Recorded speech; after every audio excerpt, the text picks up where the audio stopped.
Hey guys, and welcome back to the channel. I hope this video finds you in good health today. I wanted to speak a little bit about the devil. I know I wanted to make sure we're coming here in good health and good spirits, but we must be aware of when the enemy is making himself present. The devil is always showing up in places before we do. It is the devil's job to search out opportunities to trap us.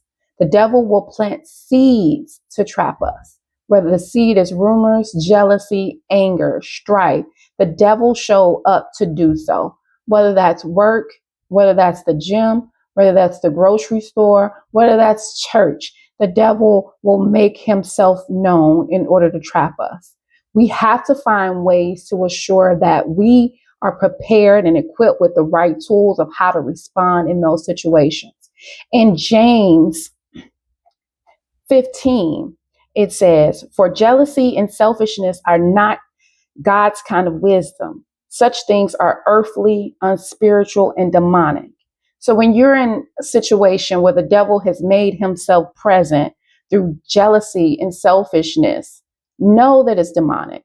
Know that it's coming from a place that is not of God's liking, right? We want to make sure that in those particular times that we respond appropriately. You're going to always have people that are jealous and envious of you. And you have to realize that that is just a test for you to respond in a negative way. These are the times where we have to go into prayer and thank the Lord for even the test, right? Because the devil is going to test anyone who is equipped appropriately to see how you're going to respond, to pull you away from where you are on your growth journey.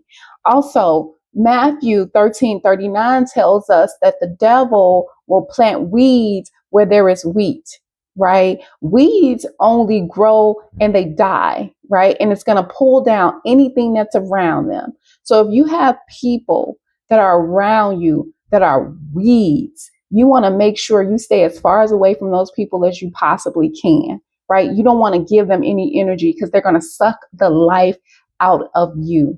Okay, they're going to suck the life out of you. We must be fully aware and present to everything that's happening. It's not happening.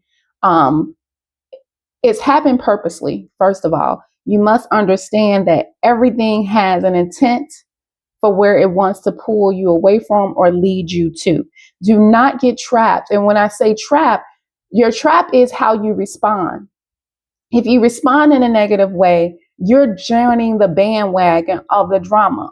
They've taken away your spiritual energy. They've won.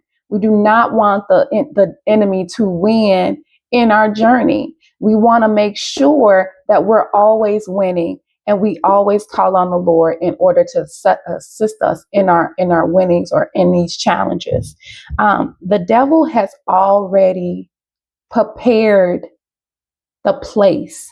And when I say that, just think about this. You may go into your workspace and you're coming in there to do your job, and you're doing your job, and you may have something random that happens to you. Somebody may have stopped by your space, your work area, and start talking about somebody, right? Versus working. They're spreading rumors. That's strife, right? And now they've taken you away from your objective and your goal, which is to accomplish your day-to-day work.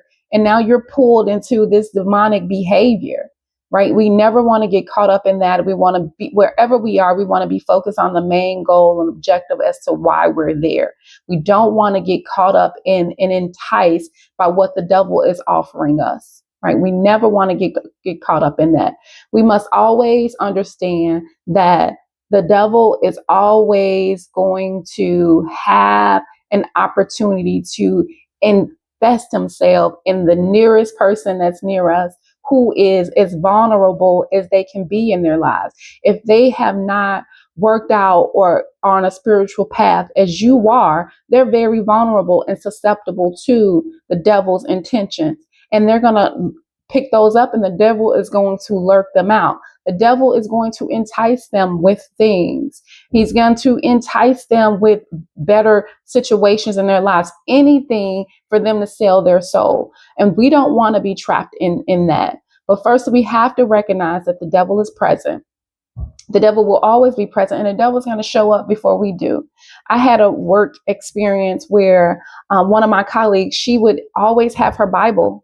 Any break she had, she was reading her Bible. She would do her job and she would read her Bible. She understood that the devil was present. She understood how to combat the devil. And some of us just don't know how to combat the devil. We're so caught up in thinking that that person that we have drama with is a person who is just, don't like us. But sometimes we have to understand that that person has just been intervened or taken over by the devil. And we have to sometimes give people grace. And that goes to how we respond.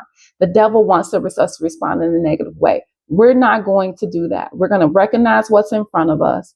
We're going to respond in a self-controlled way, right? Because remember, our spirits are filled with love, power, and self-discipline. We want to respond with love. We want to respond with some form of authority and power in who we are in God. But we also want to respond with self-discipline.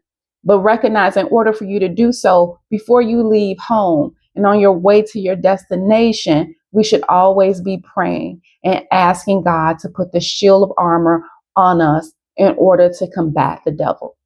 I hope that these words and this message reaches those who need it, because remember, the devil is present, and it's not you, it's the devil. And as long as he knows that he can be present in your life, he will.